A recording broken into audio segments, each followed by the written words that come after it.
نبی پاک علیہ الصلوۃ والسلام فرماتے ہیں سب سے بڑی حکمت اللہ کا خوف ہے، اور فرمایا جب آدمی رب سے ڈرتا ہے تو اللہ اس کی زبان پر حکمت کے چشمے جاری کر دیتا ہے، دانائی ملتی۔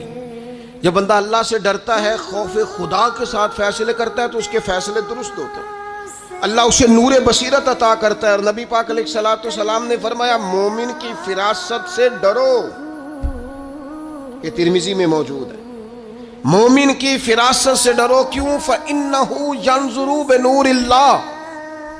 حضور فرماتے ہیں مومن جب دیکھتا ہے تو وہ صرف اس آنکھ سے نہیں دیکھتا، وہ اللہ تعالیٰ کے دیے ہوئے نور سے دیکھتا ہے۔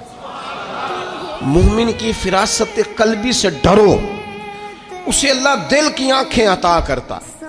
یہ کبھی اگر اقبال نے بھی کہا تھا کہ دل بینا بھی کر خدا سے طلب، آنکھ کا نور دل کا نور نہیں، اللہ سے نا دل کی آنکھیں مانگ۔ بصیرت والے فیصلے، اچھے فیصلے یہ کب ہوتے ہیں؟